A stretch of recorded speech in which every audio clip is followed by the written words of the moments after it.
যে যার সংসার নিয়ে মামে ব্যস্ত। বাবু বাবু খেলা খেলছে, আমি আমার কাজ করছিল।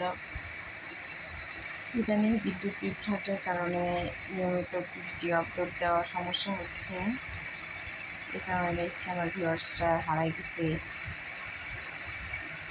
নতুন নতুন করে কেবল শুরু করলাম, সাথে অনেকজনই ছিল। এখন দেখতে গেলে তারা ব্যস্ত হয়ে যাচ্ছে না দেশের এই অবস্থার কারণে, কি জানি। যা হোক, আশা ছাড়িনি, হাল ছাড়িনি, চলছে, দেখি কতদূর চালাইতে পারি।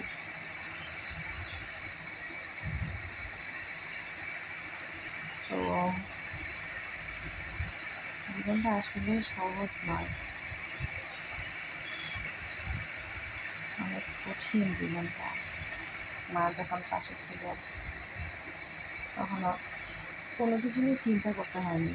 মা যাওয়ার পরেও ছোটো একটা বোন আছে, ও এখন দেখা যায় আমার থেকে, আমি কীভাবে সাপোর্ট করবো, ও আমাকে বেশি সাপোর্ট করে। নিয়ে চলতেছে, বাকি আল্লাহ ভরসা। তো একটা মেয়ে যখন তার বাবা মার কাছে থাকে, তার জীবনটা অন্যরকম থাকে।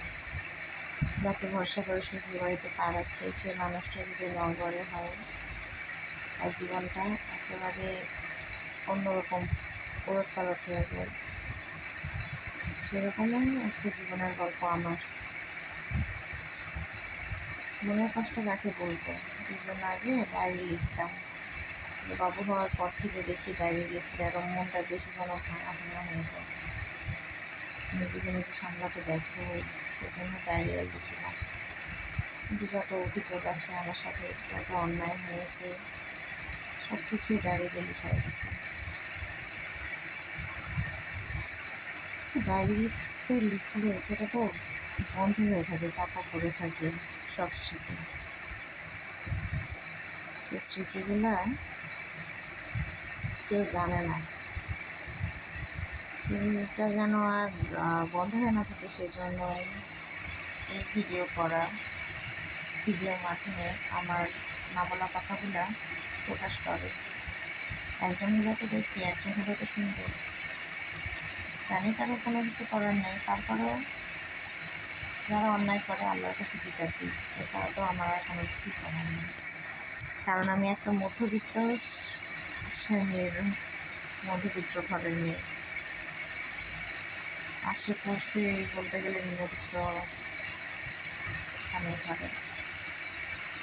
আল্লাহ তাকে হেদায়েত দান করুক, আমার দায়িত্ব নিয়ে আসে বুঝুক, অন্যের কথায় না, নিজে থেকে ফিল করুক কোনটা ঠিক কোনটা ভুল।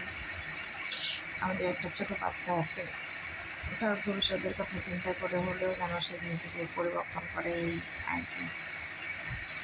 অনেকেই বলে আমি নাকি কারোর সাথে মিশি না, মিশার সুযোগ না পেলে কেমনে মিশবো। কারোর সাথে মিশি না, কারোর সাথে কথা বলি না। আমি না স্বার্থটা মানুষের বেশি, স্বার্থপর মানুষের কাছ থেকে দূরে থাকতে পছন্দ করি। যার সাথেই মিশবো তার একটা স্বার্থ আছে, তার স্বার্থ সিদ্ধ ছাড়া কেউ কারো কাছে আসবে না, কারো সুযোগ সুবিধা বুঝবে না। আর সব থেকে গুণাটাকে ভয় করি, যার সাথে মিশবো তার সাথে দুই কথা হবে, এর নামে গীবত করা হবে, এই জন্য তাদের কাছ থেকে দূরে থাকি। অনেকেই বলে আমার নাকি ধার তারা ধারে না, অথচ আমি যখন থাকবো না, আমি যখন আমার বাপের বাসায় যাবো বা বাইরে যাবো, আমার হাজবেন্ড বাড়িতে থাকবে, তখন আবার আমার যা আছে, যতটুকু আছে, তা নিয়ে তাদের টানাটানি শুরু হয়ে যায়। তখন আমার জিনিস খাওয়াও যাবে, নেওয়াও যাবে, অথচ আমি বেশি, আমার বাচ্চাদের বেশি। এই হলো অবস্থা। আচ্ছা, আমার তখন ধারই ধারে না, আমি এত খারাপ, তো আমার জিনিস যখন নেয়, আমার জিনিস যখন খায়, তখন ভালো লাগে। খুব ভালো লাগে, তাই না? আমার এটা জানা নাই যে হচ্ছে ভাই কখনো বোনের ক্ষতি করতে পারে, ভাই কখনো বোনের খারাপ চাইতে পারে। এমনও পারিবারিক কলহের কারণে এইটা সামনে আসছে আমার, যে হচ্ছে একটা মেয়ে কল করে তার মাকে বলতেছে আমার ভাই আমার ফোন নাম্বার তার বন্ধুকে দিছে যাতে আমাকে ডিস্টার্ব করে। এটা কি আসলে পসিবল? কীভাবে এটা হয়, কীভাবে সম্ভব? আমি চাইবো, বা আমি যদি সেই ছেলের জায়গায় থাকলাম, আমি কি চাবো যে আমার বোনকে কেউ বিরক্ত করুক? কখনোই তো চাবো না। কত নিম্নমানের মস্তিষ্ক মানসিকতা হলে এত মানসিকতাটা বলতে পারে?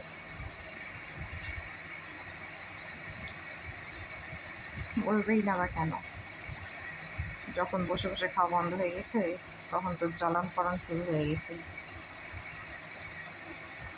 আর হচ্ছে যারা চিটারি করতে পারে, চিটারি চিন্তা ভাবনা মাথায় থেকে, তাদের দ্বারা সবই সম্ভব। সত্যিকে মিথ্যা, মিথ্যাকে সত্য করার মতো।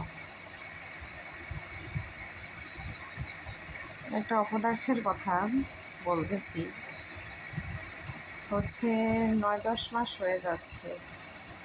এই 9-10 মাস না, 11 মাসই হয়ে যাচ্ছে। এই মাসেরই শেষের মাঝখানের দিকে আমার আম্মু মারা গেছে। তো এক অপদার্থ বলছে যে আমার দোষের কারণে নাকি আমার মা দুনিয়া ছেড়ে চলে গেছে। আমার একটা স্বভাব আছে, স্বভাবটা হচ্ছে এই, আমি মানুষকে বলি যে এই মিথ্যা কথাটা বলছে, আল্লাহ যদি তার মুখটা বন্ধ করে দিত,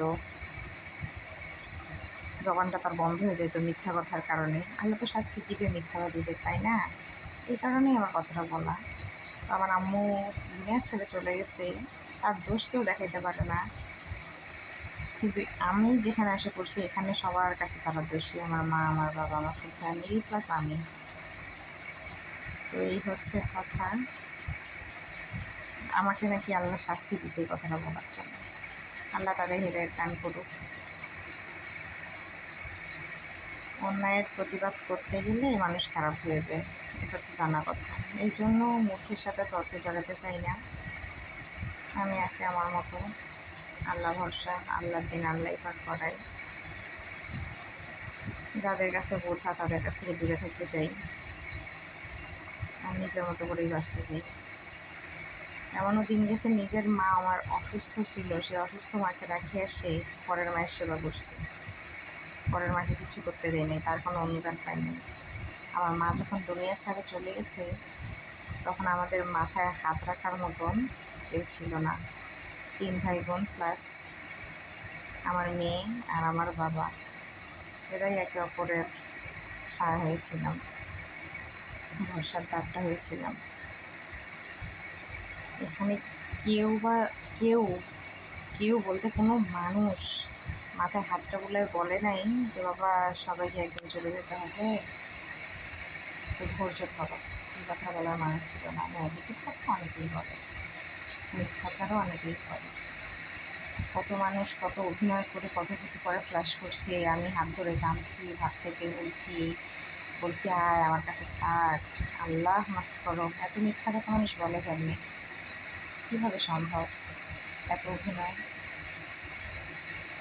আমি কিন্তু খুব বোকা, আমি বুঝিনি যে আমার বিয়ের পরপরই